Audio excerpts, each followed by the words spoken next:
Hello, everyone. This is Tanya Wilcox from TheDream.Us. Thank you for joining us today. It's very exciting to have you, all of us, to have a conversation about how our different universities and other organizations are responding to support dreamers at institutions at this time. So thank you for taking the time. We are very happy to have a couple of our partner colleges, CUNY University and Metropolitan from Denver, joining us today to share some of the things that they are doing on their campuses, and hopefully that will be useful to all of you. So let's get started.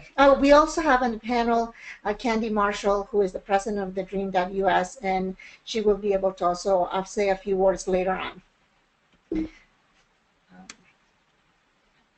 So the first thing that we want to say to you is that we here at the Dream.Us, we remain very, very committed to our scholars, to the dreamer community, and to making sure that these students realize their education dreams, and that we truly believe that nothing should stand in the way of the students achieving their college degrees. So we will do everything that we can from our part to make sure that that happens, and we look forward to working with all of you to continue on that work. We know that many of you have already responded to support our scholars and other dreamers at your institutions. We are very thankful to you for doing that and for the partnership that we have. And as you know, our students need our support now more than ever. And indeed, some of the ideas that you will be listening to in this webinar are ideas that have come from you, that you've communicated to us, and that we are going to highlight during this presentation.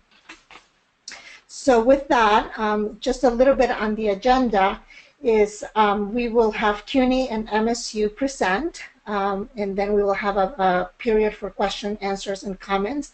And we will also have, I will present some of the other practices that I've been hearing about that some of you are putting in place or that other universities are putting in place. Then we will give you a little bit of an update of what the Dream.Us has made some changes in our practices and what we're thinking of doing in the immediate future. And then we'll again, throughout the webinar, we will have times for you to ask questions, make comments, and also share what you are doing at your own communities, because I am sure that you're doing other things that are not part of this webinar that it would be wonderful for everyone to hear about.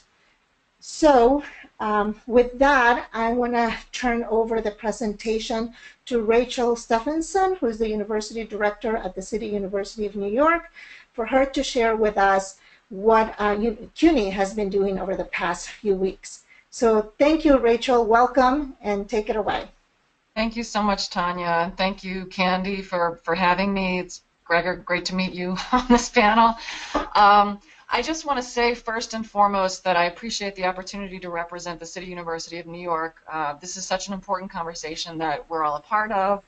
And it's a true honor to be among the panelists today to share some of what we've been doing and to hear from all of you about ways that we can support students who right now more than ever might be really overwhelmed by uncertainty and questions about what is ahead. So Tanya, if you don't mind clicking to the first slide. I thought it might be helpful context for those of you in other parts of the country to understand what CUNY represents. I am part of a university-wide system in the city of New York. So CUNY actually includes 11 senior colleges, 7 community colleges, the Macaulay Honors College, and 5 graduate and professional schools located throughout New York City and all 5 boroughs. In terms of scale, the university serves, as you can see, over 270,000 degree-seeking students and about 260,000 adult and continuing ed students. So we are the largest public university system in the United States. Next slide, please. One of the things that I wanted to acknowledge is that I sit at the central office of the City University of New York and the Office of Academic Affairs. And I want to give a major shout out to all of the college representatives who are likely participating in today's webinar. You know, the central office works in collaboration with the colleges. Every college in our system is a unique entity. So I want to say that in terms of our immediate post-election response, there was a real range of activity happening throughout the system. Some of it coming from the central office, for instance, actually, yeah, go back. Well, some of it coming from the central office. The Chancellor, James B. Milliken, issued a statement to immigrant students and others throughout the system, talking in particular about how the immigrant community, our immigrant community, helps to define who we are, where we have been, and our future at this university, bringing passion, ambition, creativity, and perhaps most important, the dreams that are in fact the American dream to CUNY. So that came out along with many messages from presidents. There were town hall meetings. There were opportunities for students to have pizza in casual settings with school leaders. There were informational panels and much more. So, you know, it's my privilege to sit here and talk to you about what's happening at CUNY, and what I'm going to reflect on specifically are activities that were organized from where I sit centrally. So we can go to the next slide. The first activity was a Facebook Live session that took place on November 21st. I want to give you a sense of the goal. That's a little snapshot of the session that we held via Facebook, the Facebook Live platform. The real goal of this session was to provide information, you know, very concrete information to students with lots of questions. So we talked about legal stuff, financial stuff, some information about counseling support and community building opportunities. And the really neat thing about this event is that there were a range of university participants. So you had representatives from University Relations, the Office of the General Counsel, a really special program we have at CUNY called CUNY Citizenship Now, Student Affairs and Academic Affairs. And on the next slide, I have some notes that I thought might be helpful to this audience, instructive about the things that we did get out of the session and things that arose as a result. For me, one of the key pluses for this session was the fact that you did have stakeholders from across different CUNY entities that were able to come together and answer a range of questions. I mean, it's clear to you, I'm sure, that based on what I've already shared, CUNY is a really big system, and so to be able to you know, bring folks together and answer multiple questions at once is a real service to students and other folks that we serve. As I said, the goal of this session was to be informational. We really wanted to make sure that students and others were aware of available resources, you know, primarily within CUNY, but we did allude to resources that are available in New York City as well. And we wanted to provide very real information, contact information, phone numbers, websites, et cetera, that students could access so that they could reach out to those they needed help from. I think one of the major pushes of the session was to encourage students to leverage CUNY Citizenship Now, which is a really amazing resource available to CUNY students, families, and New Yorkers. It offers free legal counseling, and we wanted to really encourage students to get a sense of where they are on their path in the country, and to get an assessment done that could help to for them to strategically figure out next steps given the political climate we're in. So we really did encourage students to reach out to CUNY Citizenship Now, and the executive director of Citizenship Now was part of that panel. There was also, given the timing, we wanted to put some information out there that we thought was immediately important. So there was some conversation around utilizing advanced parole so that students could potentially take advantage of study abroad opportunities before the inauguration in January. So that was something that we wanted to make sure was out there immediately so that students could act upon it and make necessary inquiries right away. And then another thing that we emphasized was the importance on students turning to one another and staff and faculty at CUNY for support and community. I mean, one of the key things that we all know right now is that there are a lot of unanswered questions. So many of us are speculating about what's going to happen, and I think many of us can make educated guesses, but no one knows for sure. One of the things that we do know and that we try to emphasize is that there are people who make up a body, you know, of folks, a community who who want to be of service to our undocumented students and who want to offer them emotional and social supports. So that was a real theme of the session, that, you know, we wanted to make sure that students were tapping into clubs and, you know, resources on campuses that are available to them. And of course, there was a Q&A. You know, students were able to write questions during the Facebook Live session and get answers. Now, one of the things that I will say is that, you know, one of the things that potentially might be instructive to this audience is that, you know, for us, defining the goals of that session was really important. You know, it was an information providing opportunity. And we did hear from students, based on some of the comments that they shared during the session, you know, that in some cases they wanted more from the session that we were not able to provide. So I think it's really important to, you know, think strategically about what these opportunities ultimately aim to provide for students and other stakeholders who might be participating. And to have a diverse array of opportunities that might address different needs that students have. In this case, you know, this was an information session, wanting to make sure people had concrete information that they can immediately act upon. And, you know, it was not an opportunity to engage in a political conversation. It's not what it was meant to be. And, you know, I think we heard from some students who maybe wished that more of that was a part of the discussion that we had. But we can go on to the next slide, where I can talk a little bit about a different activity that we've planned to address some of the other needs that our students have right now. And this is an upcoming event which will be taking place this Friday, December 9th. You know, my team is a real believer in the importance of the social emotional piece of this. And, you know, I believe that even though we can't provide answers about what may come in terms of policy moving forward, what we can do is create opportunities for students to build relationships, networks, and to understand that they have shared experiences with their peers and others, and to really try to draw strength from that in these uncertain times. So something that we're doing this week is a storytelling workshop and performance, which will bring together students from campuses across the system. We have engaged a professional storyteller and facilitator who has worked with us previously, who will create a space, something we're calling a brave space, where you know, students will learn some things about listening carefully and non-judgmentally to one another and to others, and then invite students to begin to share their own personal stories. And what we will do after this workshop, where students kind of work out their own stories, mine their memories, think about things that they want to share in this context, we will actually be able to hear from a number of undocumented students from one particular college in our system who have worked over the course of the semester to really develop stories. So they'll be sharing, ultimately performing very evolved stories to the students who have engaged in this workshop and others who come to be a part of the audience. So for me, the point of an event like this is to create intimacy, right?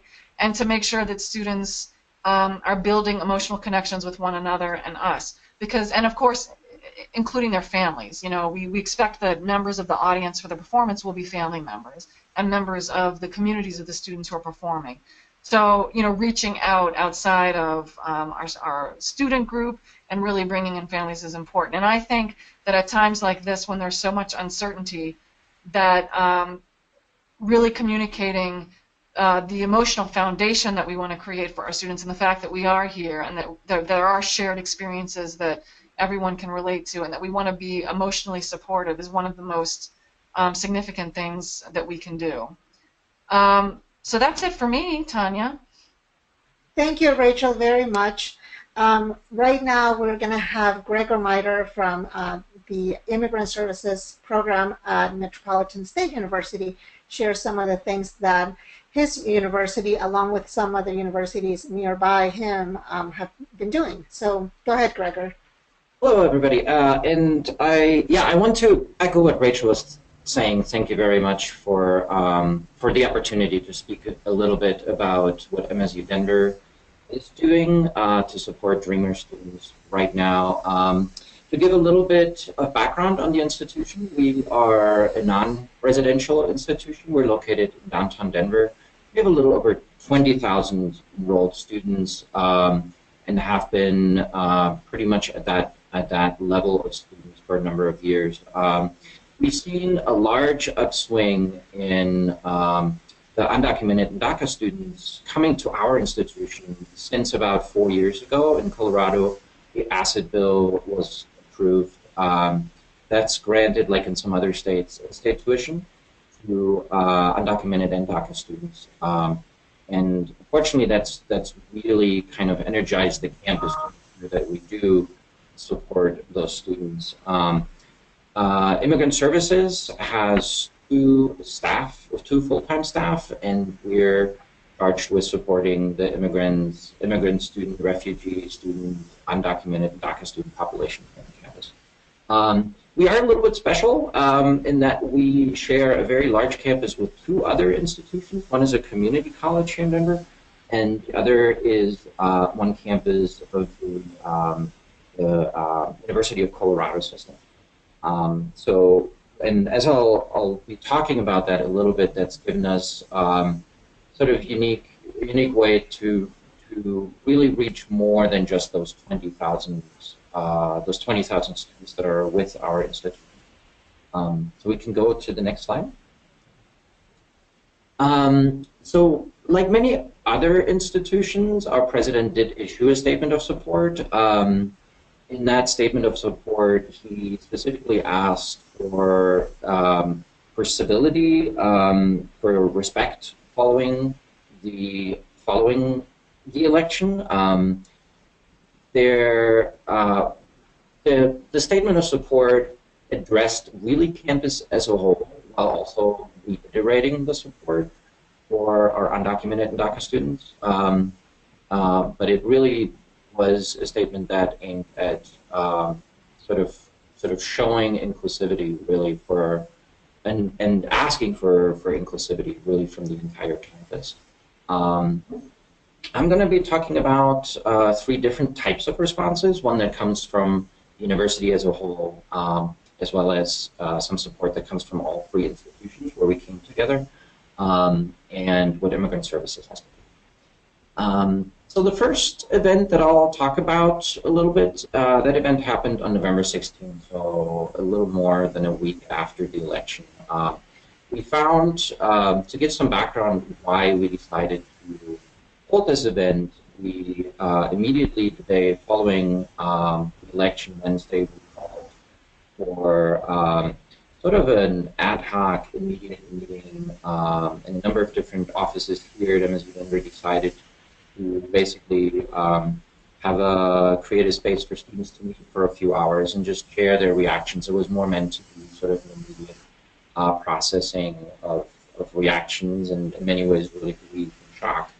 And out of that came the decision that we wanted to have an event the following week where we focused a little bit more on providing resources. And we decided to make it sort of a panel forum format.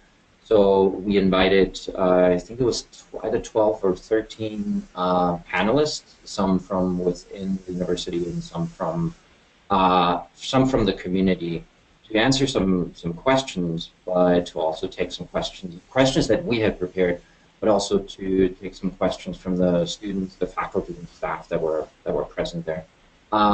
This was really a collaborative event with the other two institutions that we do share a campus with. So we had legal specialists, we had counseling center representatives, we had some faculty and academic support specialists. We had some upper administration. We also made sure that we had a member of the campus police on the panel itself to reassure students of their safety here on campus and of their safety really in Denver. We found that that was a large concern for students, that they were concerned about harassment, they were concerned about their safety. And so besides making sure that there was safety present at the door itself, we found that that is something that students really appreciate, to show them that this was a safe space, not just in terms of ideas and thoughts, but also just in terms of physical safety. And we found that it was really quite useful to have a member of the campus police present as well. We also made sure that we started doing this prior to the election, but this kind of kicked into overdrive. We're making sure that we're building a network of all the allies here on campus, really any staff member, any faculty member, any student who is sympathetic to the cause of supporting documented and undocumented students is kind of going into the database so that future events and other efforts that we can communicate those really to absolutely everybody. Since we are a non-residential campus, it is sometimes hard to really get everybody on the same table at the same time, especially students. So building that network is another important piece for us right now. Next slide, please. One thing that immigrant services specifically that my program is doing starting tomorrow actually is to reach out to students who have not yet registered. So it's a little less than 100 at this point. But it is still a substantial number of students who have not registered. Our registration opened for most students about a month ago. So kind of anticipating, even though we don't have much more than anecdotal evidence for that, but kind of anticipating that students who have DACA status are wondering what really the point is of college if they will not be able to legally work afterwards. So anticipating that, we developed some talking points. Those will be made available. Tanya will be sending out a handout that includes those, and that's actually a handout that also includes some of the resources that we want our students to be aware of. Those are legal support nights. There are some healthcare resources specifically for undocumented DACA students, individuals.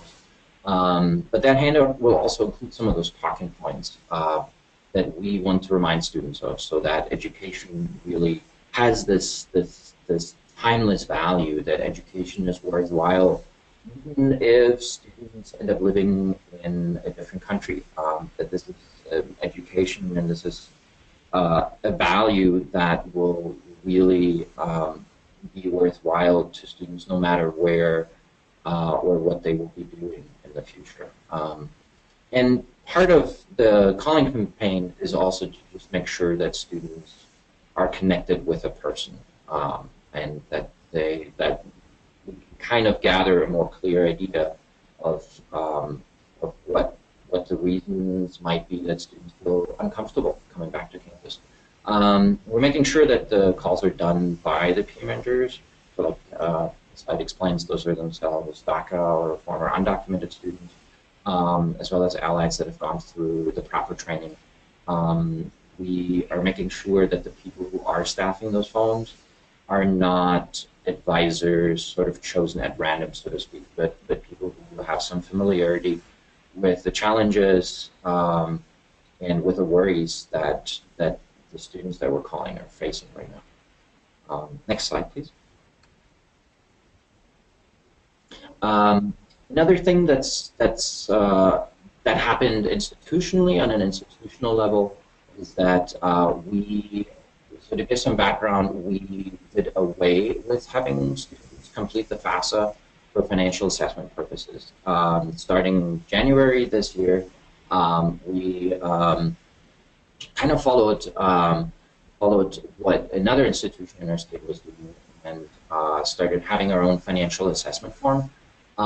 Specifically for Dreamers. It's the Dreamer application for institutional aid, and it's come to replace FAFSA. As we know, completing the FAFSA can be very complicated for students, or for students who are undocumented or DACA status, or if their parents are undocumented, then the FAFSA can become a really big hurdle.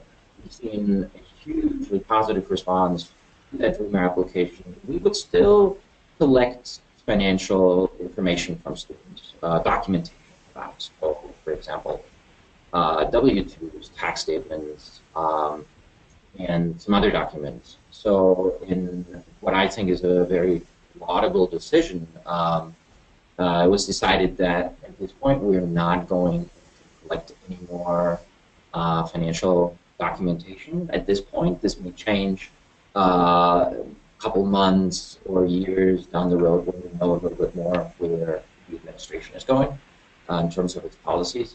But at this point, we're not collecting any tax documentation to show the students that they can safely apply for financial support through the institution. And we are also basically eliminating all the collected documentation um, that could identify, for example, parents that have provided those documents in the past. I've also found anecdotally that students appreciate that students see that we're doing very practical things, and that their concerns are also becoming the institution's concerns, really. Next slide, please. Okay, and yeah, that's pretty much it. Well, I really want to thank you, Rachel and Gregor, for taking the time to share on the really amazing work that both of your institutions are doing to support the students, and for your commitment and for the flexibility of your institutions to make the necessary changes if some are needed to continue to protect and support the students.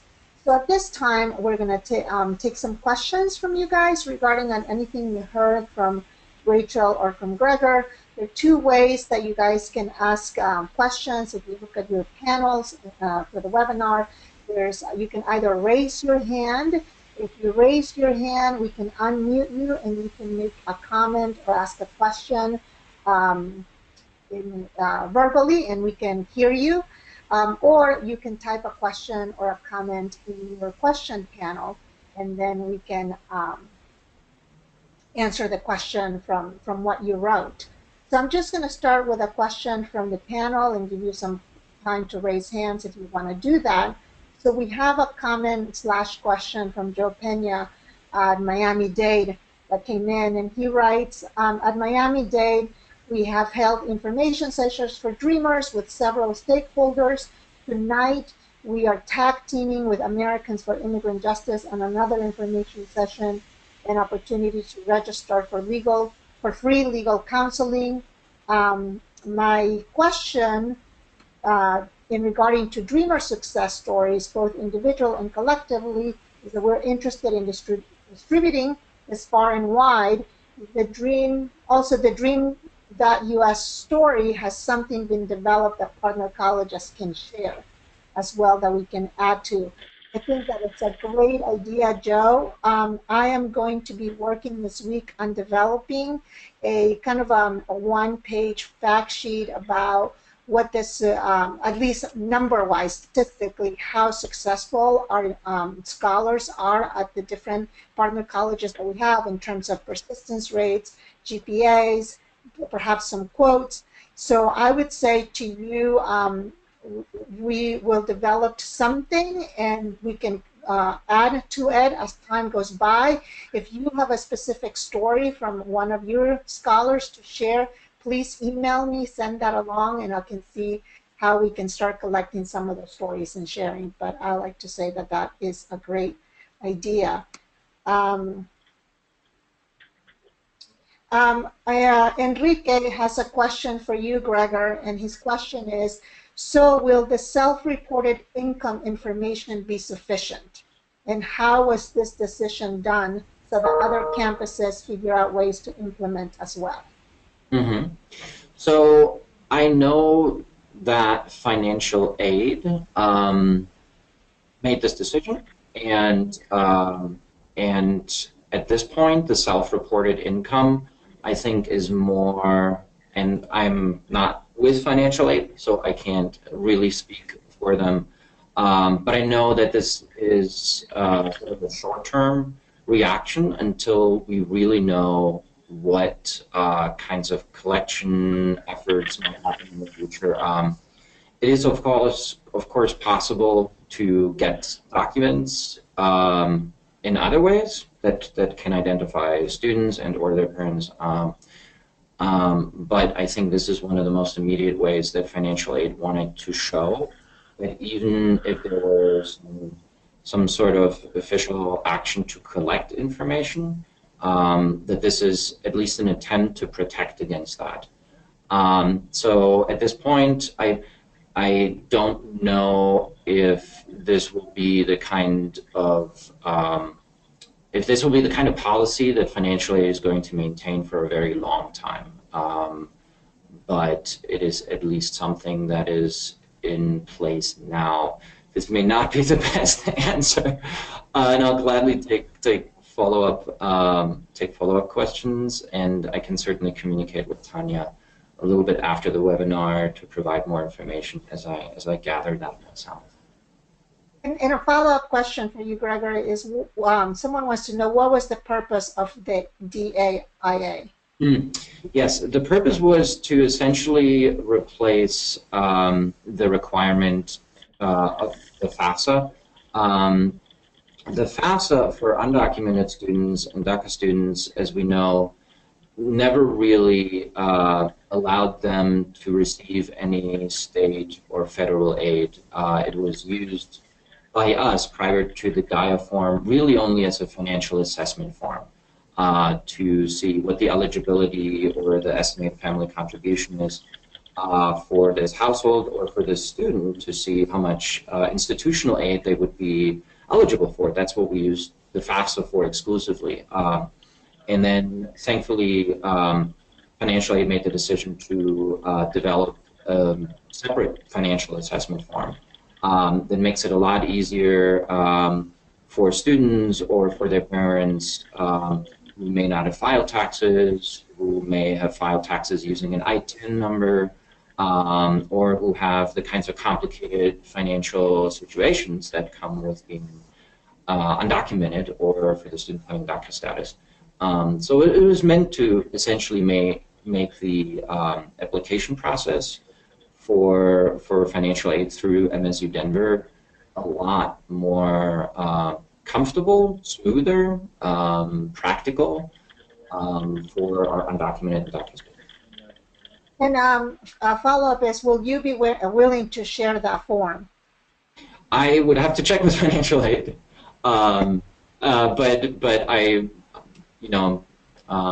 barring any issues there, I will certainly let Tanya know and send her the document if I can share it, but I don't think that would be an issue.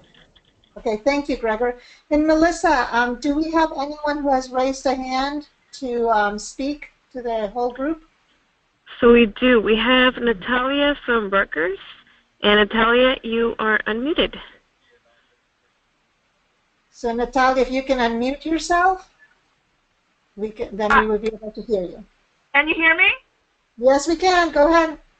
My question was to Gregor if he would be willing to share the form, because we would love to see it. Great. Yes. Okay. And how do students access this form? Does he have it on the web, or do they have to come into the financial aid office? That's a good question. It is available through our forms section, at least the one for last year was. The one going forward for the 17-18 year, I'm not sure if that's been placed there yet, even though we are beginning to process the 2017-2018 academic year Dreamer application for institutional aid. I do that by paper. So students come in. I personally like to do it by paper because there are still some questions that can be hard to answer. Plus it's a good way to connect with students, get them into my office or into the offices of my colleague or the peer mentors. So personally, I'm always a big fan of paper forms because selfishly, that means we get to talk to the student, check in with them, how everything's going, how their grades are going, and just how their lives are developing while they're here in college. If it shouldn't be possible to share that form, which again, I don't really see that that's going to be an issue, but I can certainly just give a summary of what the different sections are on the form. And sort of what information that form gathers. For those of you who are familiar with the FAFSA, it follows it very closely. I'll just jump in here quickly, Tanya. I just did a quick search, and you can actually find the form now on the MSU website. So if you all just go to MSU and do a search for the the AIA form, you'll be able to find it. Great. Thank you, Kenny. Yeah, thank you. So we have a couple of questions for you, Rachel. Someone's interested to hear about how the turnout was for the Facebook Live event that you held. Oh, that's a good question. Okay, so let me see if I can remember, because we did get a report after. At the time, I think around between 300 and 400 people actually watched the event while it was live, and it was shared many, many times. And the calculations of the reach of the program was in the I believe, now I may be misquoting here, but I believe it was in the thousands, well into the thousands in terms of actual reach, because of the number of times it was shared. I can jump in also. Alan shared with me, Alan Warnick, who was with Citizenship Now with CUNY, actually shared that it was 12,000. Yeah. So a huge reach. Yeah, that's a pretty amazing, Rachel. And someone wants to know if you can share the names of the people that you're inviting to facilitate the storytelling workshop. Oh, absolutely. I'm sure she'd be thrilled. Her name is Benaifer Bada, and I can get Tanya more information about her and her contact info if that would be helpful. Right. So everyone, just so you know, later on today or tomorrow, I will be sending all of you a follow-up email, and I will include the information that you're requesting with that email. Thank you, Rachel. Melissa, anyone else from a raised hand?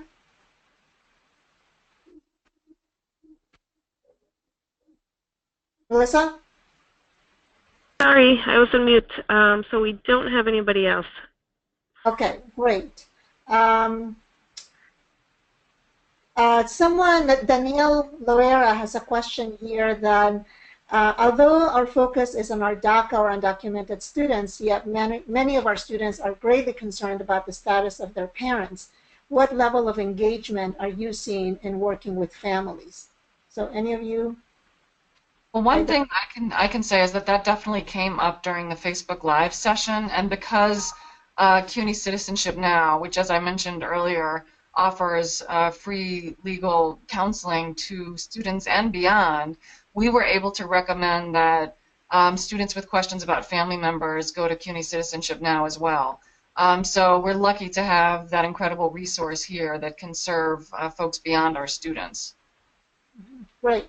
And if anyone has anything to share regarding how they might be engaging with families or parents, please either raise your hand or type it into the question, and then we can share that with the entire group. So let's move on to the next part of the presentation. This is going to be, I'm going to talk a little bit about what I've learned, what we're learning at TheDream.Us from the different information that people are sharing with us, and also from a webinar that we did with our scholars last week on the mental health. We know that many of our students are experiencing significant distress since the election. And we know that our scholars have expressed some anxiety, some panic attacks, and some fear. So I think making sure that mentally they are being supported and our students are feeling strong and are feeling hopeful is really, really important. So while we want to make sure we give them the legal information or to help them with financial aid, also making sure that they are feeling strong is also very key.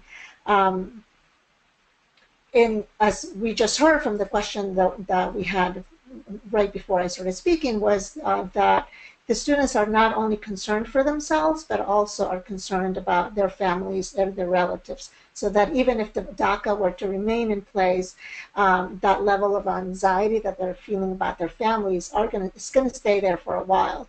So we need to be able to provide ongoing emotional support for these students over the next few months. And what I've done here, you'll see in your control panel, there's a section for handouts. In that section, there are 2 documents that you can go ahead and download right now if you wish, but I will also include them in the follow-up email. One One of them is the PowerPoint presentation that we did with our scholars on how to cope with these the racism or microaggressions or the sense of anxiety that they might be feeling now. So that handout has the recommendations that the leader of that webinar, who was himself an undocumented student who's now getting his doctorate on psychology at Berkeley, what he recommended our students on how to manage that those feelings. And the second handout is a handout of recommendation for adults of the kind of messages that you can be sending students, the type of events that you could be holding, and also it has a different level of mental resources that are available to you and to the students and regarding this issue. So I would recommend that you go ahead and download those from your panel right now, or you'll get them via the email. One of the things that struck me, at least as I was participating in this mental health webinars, is that they emphasize that it's important also for these students to continue leading their normal lives and to provide moments of distraction and relaxation. So not only do we want to have this gatherings that are either political or legal, but doing a pizza party or a movie night or something where they can just be the regular young people that they are with other students, so to take their minds off of that, of this other moments of anxiety is really key for the students, and to communicate the messages of hope, of messages of you're not alone, there are others with you, standing with you, other organizations willing to fight for your rights, that they are amazing contributors to this country, that they have a huge amount of potential. For them students to constantly carry those messages is also going to be very important for their mental well-being. The other thing that was emphasized was the peer support is very powerful for these students right now. So one practice that was suggested was to have ongoing and regularly set dreamer drop-in gatherings. So for example, you can say every Thursday from 6 to 8, dreamers gather in this space, and it's just a place to come in, hang out, do something fun, or share experiences, but it's something that is set and ongoing so that students know every week or every so many days there's a place for me to go to get refueled for the next few days. So I thought that was a very good idea, because while these one-off events are important, having something ongoing is going to be key for these students. Also using older dreamers who are alumni at your schools or who are professionals in the immediate area. Dreamers who are 30, 35 years old right now have a longer view of the history of the dreamer movement, and they can talk to these students about what it was like a few years ago, and how, in spite of whatever barriers they face, they're still here, they're still doing okay, they're moving on with their lives. They can talk to them about how activism can be helpful, or how getting involved or volunteering, basically sharing any techniques that they used when they were younger and that they're still probably using to go through these periods. Because this is not necessarily something new. Our older alumni have seen big barriers before DACA was a possibility for this population. So using those alumni to bring them into campus to speak to the current students can also be very powerful. As you've heard already, we've had an amazing response from many of the presidents of the institutions, that they've put out statements to assure their communities that the institution stands with the students. And on our website, in the effective practices list that we put together, we have some examples of some of those statements from the university, so you can take a look at those if you wish. We also encourage your presidents to sign the letter that the Pomona College's president has put together. We right now, there are about close to 500 college presidents from around the country who have signed this letter. I've given you right here the link to that letter. It will be in the PowerPoint that I will send to you. So if your president is not listed there as someone who has signed the letter, it's something that maybe you can forward or have someone forward to your president to consider that. It is a letter only for presidents and chancellors to sign, and it's a letter directed to the Trump administration in support of DACA, and it highlights the benefits and how wonderful the students are and the benefits that they're providing our country. So really encourage your presidents to raise their voices. And I'd love to hear from you how many of your college presidents have done so far that. So I am going to give you a poll. Something on your screen will come up right now that asks you a question. If you can take a few seconds to answer this question, this will give us an idea of how many of our institutions are responding to that right now. So I'll give you 10 more seconds or so.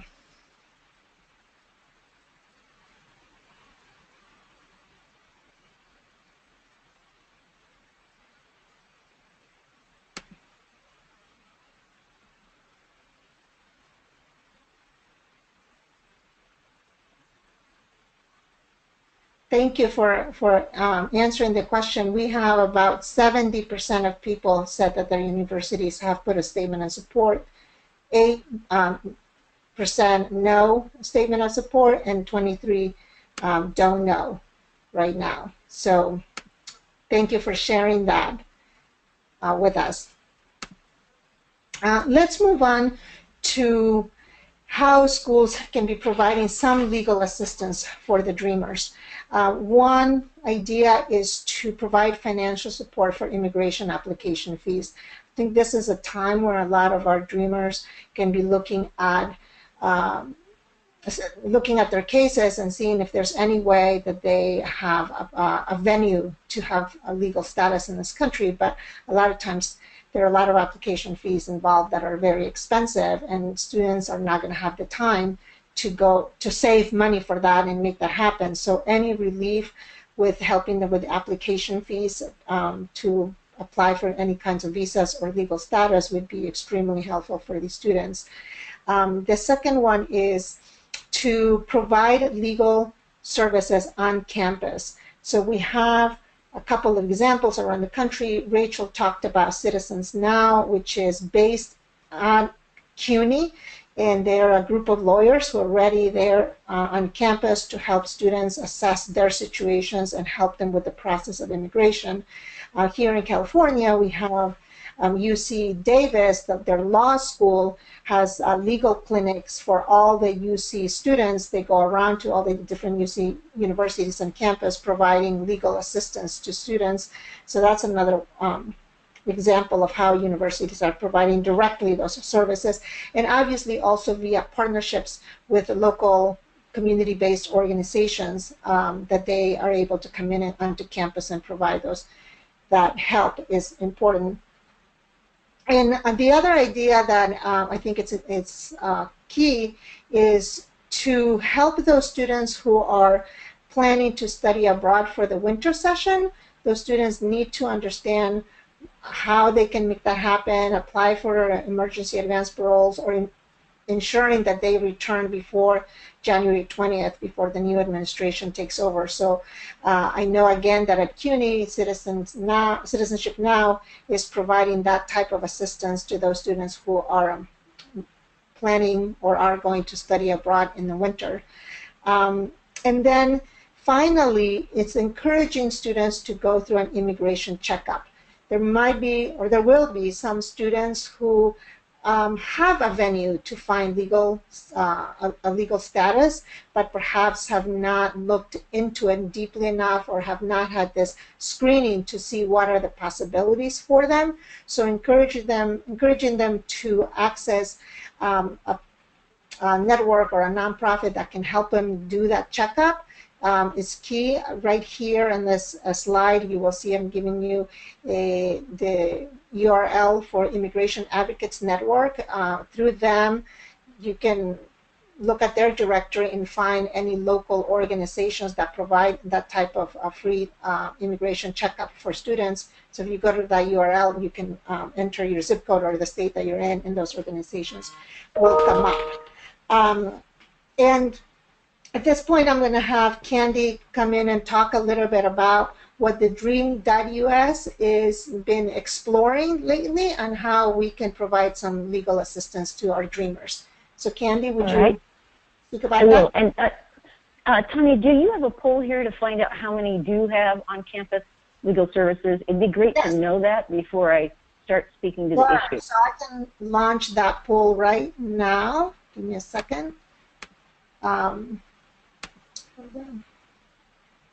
Okay, so you should have on your screen right now this question: does your college provide assistance with immigration screenings? So if you could take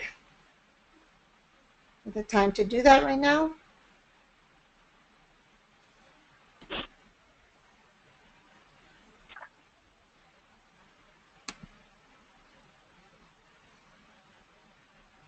Okay, we have about 40% of attendees have voted so far, so I'll give you a few more minutes.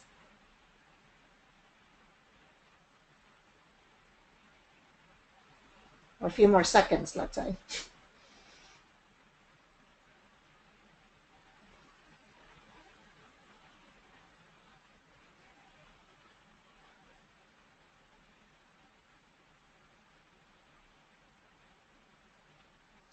Okay, so with about 60% people have responded so far, it looks like we have about 30% that are saying that their colleges do provide the immigration screenings. Another 34% are saying that they're partnering with a community organization to provide those screenings. 5% say no, they do not, but they are planning to within the next few weeks. And 37% say no, and they don't have any plans of doing so in the future. And just for those of you who are partnering with community organizations, know that at the end of this webinar, we will be asking you to do a very short survey. Well, everyone will be doing a little short survey, but one of the questions there will be to please share with us what community organizations you're partnering with, so that we can see how we might be able to even work with some of them. So go ahead, Candy. Okay, so that is very encouraging and very helpful to know. We would love to find a way to encourage our current scholars to seek legal screening or get this checkup. But before we've been thinking about this, and before we actually find ways in which we might incentivize them to do that, we want to first make sure that, in fact, there are resources available so that they actually can do a screening. And so the fact that 64% of you, at least on this call, are telling us that you have resources available is really good news. We've been talking with AILA, let's see if I'll get this right, the American Immigration Legal Association, Lawyers Association, I think it is, Immigration Lawyers Association. They have chapters around the country. And when DACA first came into place, many colleges and different communities were doing providing free one-day screenings, clinics where you would go and just get the screening done right in your community or right on your campus. So one of the things we're thinking about is if our colleges or community organizations could make these screenings available, then there might be ways that we could incentivize our scholars to go get the screening. And it definitely requires some work on the part of the scholar. There's often a lot of information that they're going to have to pull together. And then as Tanya mentioned, they often face, if they find that there might be a remedy available to them, then they face paying the filing fees.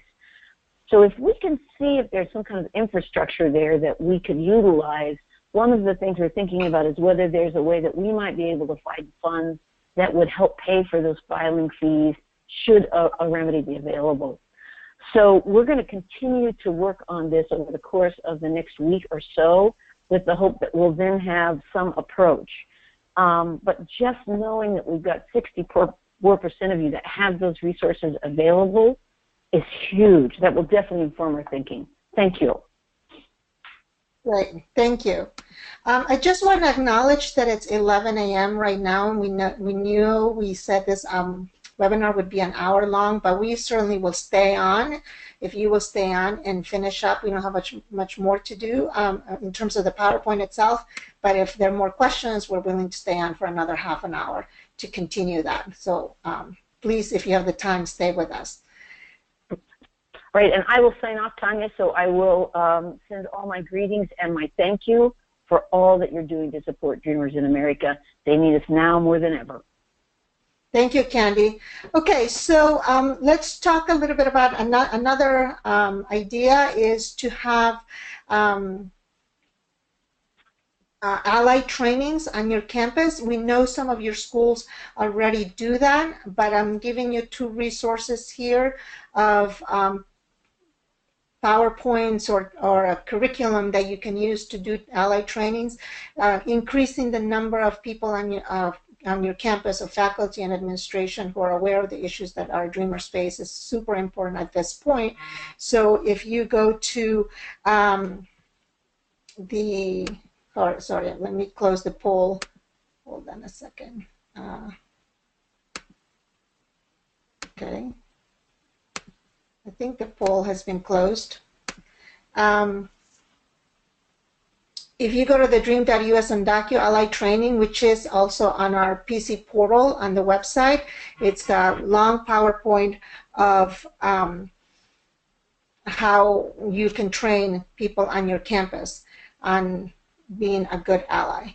So that's another possibility. And here we have some resources for you of places that have developed their own resource guides, places like the E4FC or the Emerson Collective. If you go to these links, you'll find a lot of information that you can share with families or with your colleagues. And then the one on the first bullet, Effective Practices Support for Dreamers, is the document that we have shared with you before, and it's the document that collects the effective practices that we at the Dream.Us have been hearing about. And again, you can find that on the PC portal under the Effective Practices webpage. Any other comments? Let me see. Melissa, do you have anyone who has raised a hand? Not at this point, we don't. Okay, so I have some questions here. Let's see. Let me.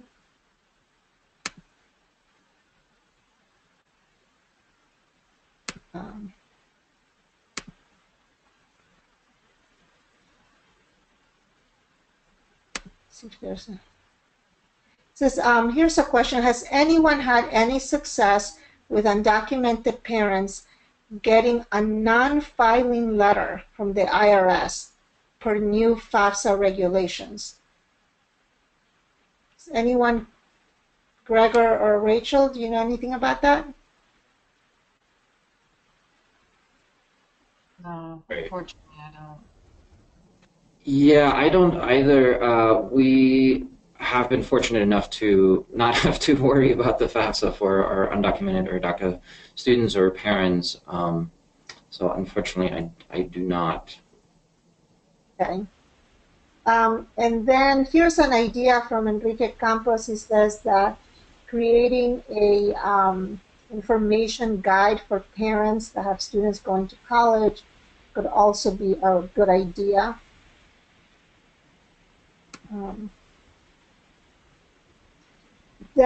Someone's asking a question. Can someone please talk about their campus efforts towards establishing the institutions as sanctuary campuses? So, Rachel or Gregor, do you have anything to say about the sanctuary campuses? Right. Ongoing discussion at this point for us.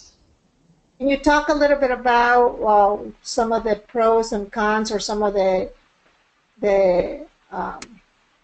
things that you are considering as that decision is being made?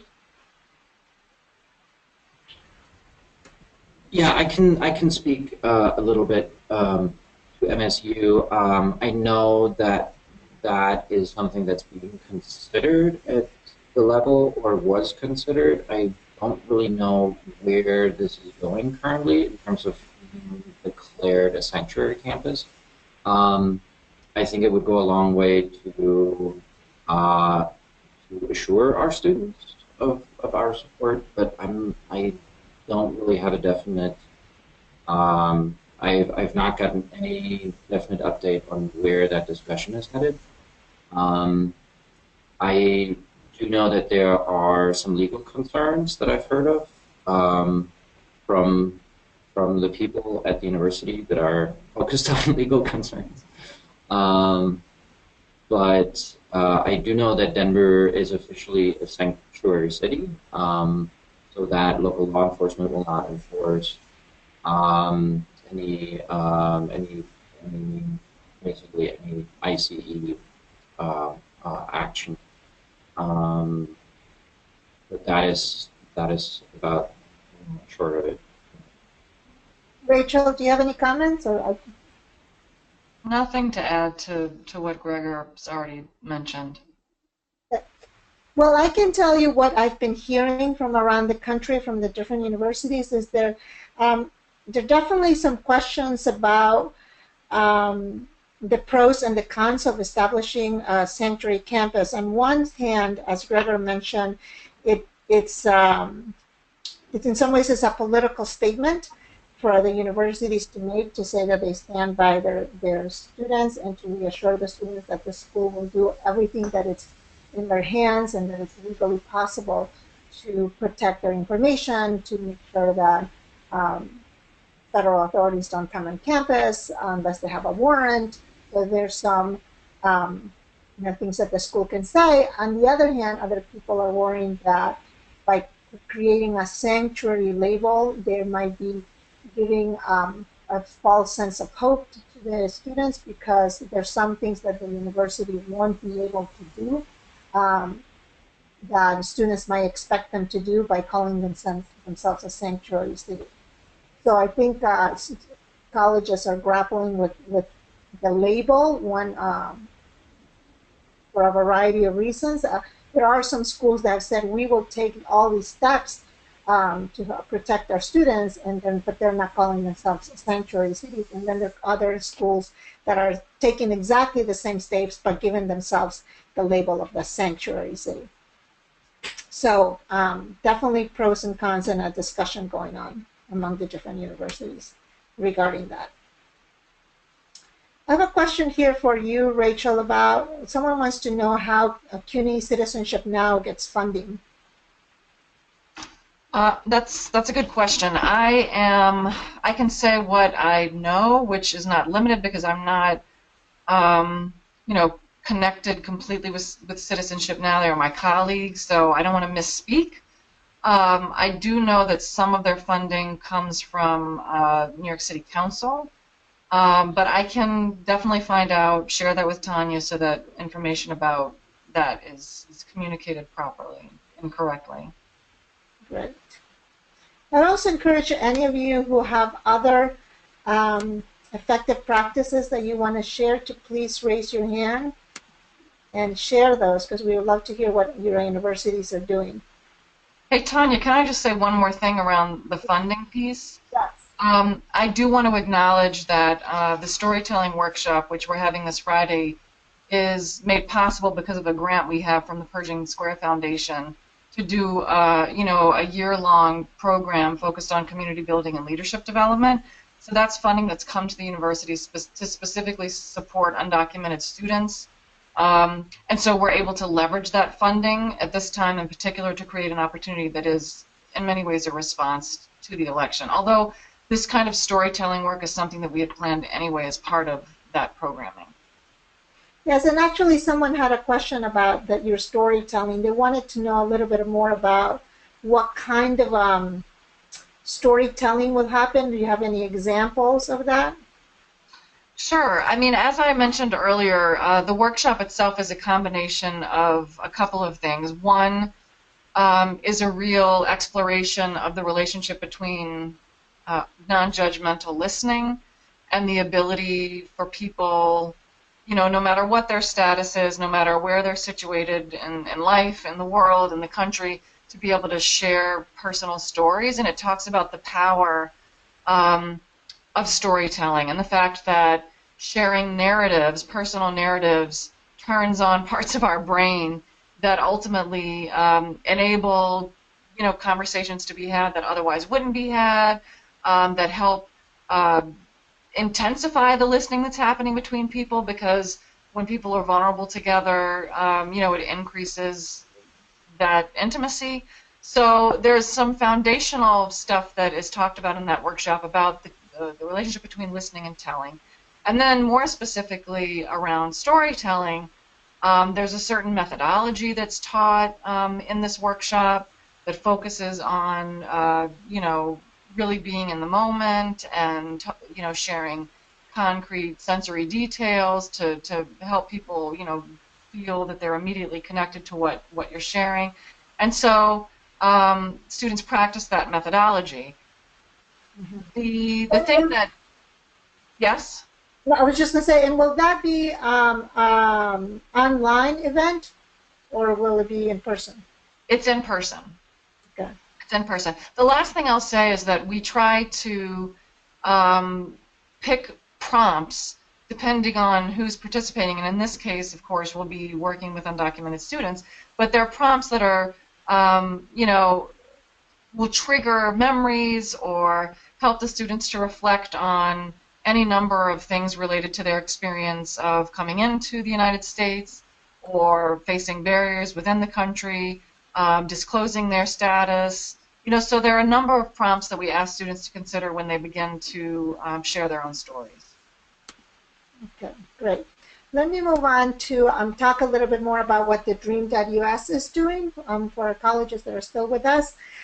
One is, you should know that we will continue to fund our current scholars even if DACA is eliminated. We right now have the funds to continue funding those scholars no matter what happens with DACA. Until the students get their college degree within the set years that we have as part of our scholarship guidelines. We will also continue to advocate for tuition and aid equity at the state level. So we encourage you to reach out to us if you know that your state is thinking of changing the laws or doing something differently given the new Trump administration. So please let us know.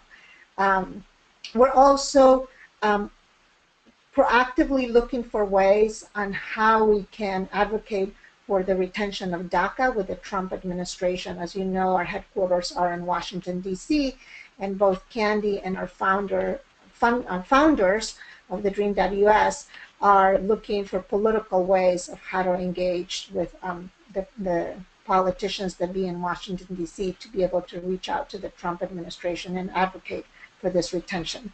So that's in the works, going behind the scenes. In terms of our new scholarship round that we just launched on November 15th, we are planning to go ahead and award at least 1,000 scholarships to current applicants for the scholarship. As you know, in the past, as part of the application, students have had to submit either their documentation showing us that they have DACA status or that they have submitted their application to have DACA. We know that in this new climate, some of the students are choosing not to apply to DACA right now, and we don't want that to prevent students from applying to the TheDream.Us scholarship. So what we're telling them instead is that as long as they meet the DACA eligibility, that they can still apply for our scholarship. When they go into the application, if they cannot submit the DACA status or that they've applied to DACA, instead there will be a declaration where the students can just sign and submit and say, yes, I'm eligible for DACA, even though I'm not applying for it yet. And that will be sufficient for us. If DACA is not eliminated next year, at that point, once we've given the awards, we will ask those awardees to go ahead and apply for DACA before the fall.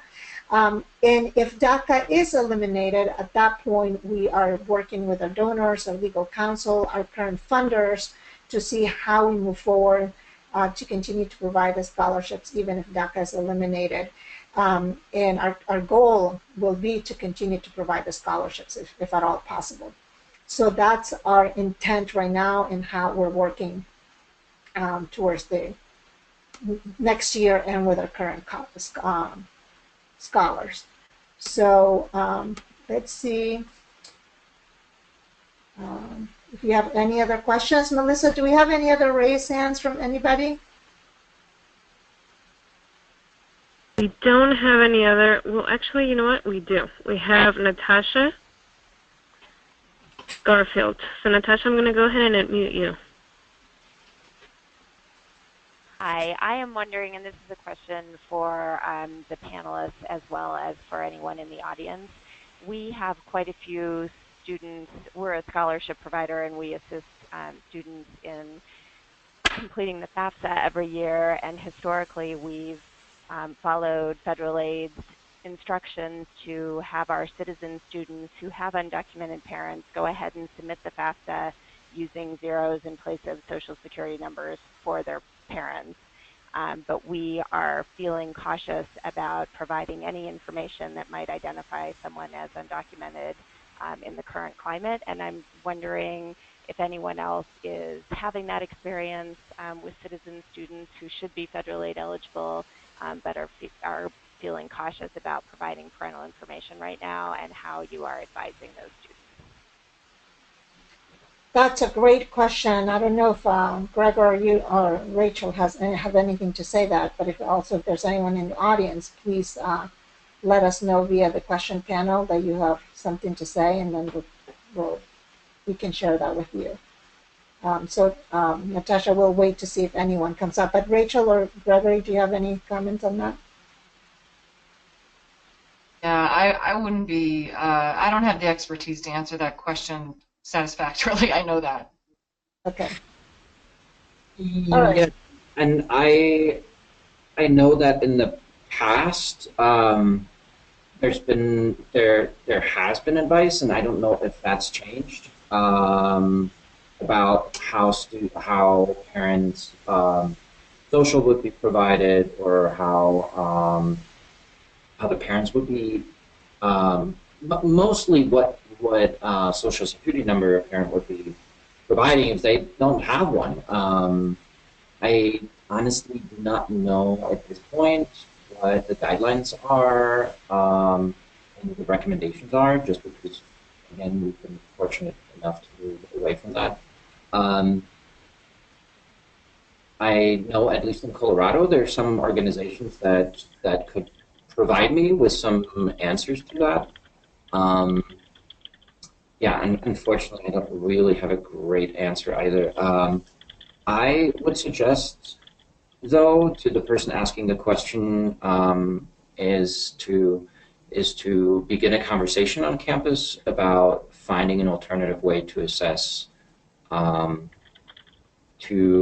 financial aid eligibility. Of course, if the student is eligible for state and federal financial aid, then yeah, that wouldn't really that would close them off to that, actually.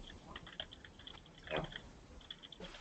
All right. I have a question here from Tiffany James. She's asking us, since scholars have shared a profound sense of stress post-elections, does the TheDream.Us anticipate being able to offer some flexibility regarding our renewal GPA?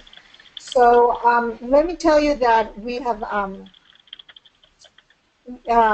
about to make the decision, and we will announce it soon, that we will no longer have an exemption process for the students. If you know, in the past, students that had a GPA below of 3.0, in order to renew the scholarship, they had to ask for an exemption.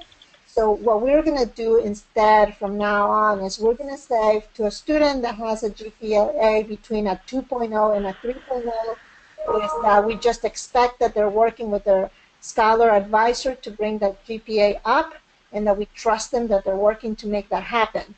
And then for a student that has a GPA below a 2.0, then those students will be put on probation for a year before they can renew the scholarship. Anyway, this is a new policy we literally just yesterday we developed. So be on the lookout. You will be getting an email shortly about exactly what it will be. But yes, we will be providing some flexibility and making it easier for our students so that a lower GPA does not mean that they don't renew a scholarship. So I hope that answers your question, Tiffany. Any other, Melissa, any other raised hands? So no raised hands. Uh-huh. I don't know if you want to go over a few more questions from the Q&A, but no raised hands as of now. Okay. I have one more here. I know we're at 11:20 now, so I'll just do a couple more questions before we sign off. Someone's asking, can anyone share how their campuses are collaborating with the campus psychologist to better assist students? So any from MSU or CUNY, what your mental health offices might be doing that you know of? I can start answering. So that was one of the campus psychologist counselor were invited to the panel and have helped out with the development of some of the information that's given to students in terms of how to cope with stressful situations. But we haven't had any specific event other than a forum where we would invite the counselors or campus psychologists to it. But one of the things that we emphasized during the Facebook Live session is the fact that students should, you know, find their way and make themselves. We wanted to make them aware of the fact that these resources exist on campus, these counseling services. And I know that some of the campus-based counseling units were a little more, you know, out there in terms of outreach and, you know, providing information to students. But it could be that some of the CUNY staff who are participating today in this webinar have details about specific campus-based actions that counseling offices you know, did recently, and I would ask that they write in with that information. And we know that on some campuses, the mental health offices have done like social campaign or some sort of a campaign telling students to reach out, to make appointments, and specifically to let them know that anything they share is confidential, because that is so important for the students to know confidentiality. Someone's asking, can we elaborate at the Dream.Us a little bit about the enrollment verification for the scholarship recipients for next year? So that's a good question. I want to let you know, let's see, I don't know, for Martha asked that question, is next week we will be sending out an email to all of you outlining how we will do enrollment verification for next quarter and semester. So be on the lookout on that email from Melissa next week. Do we have a date for that, Melissa, when that email might be going out? It will be sent before Friday the 16th. Okay. So you'll be getting that information. Let's see.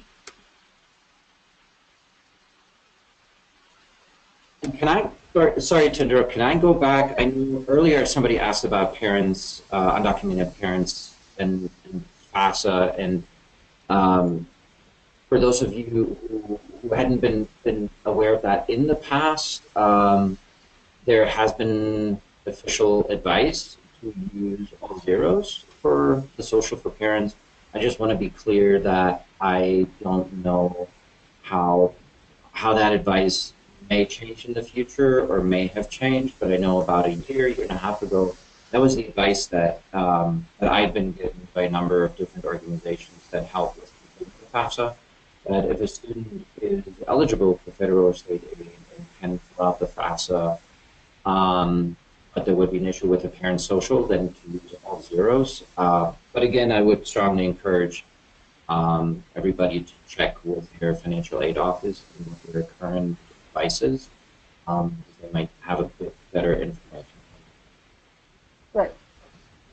Someone asked a question about if we have any resources for high school students. In the resource slide that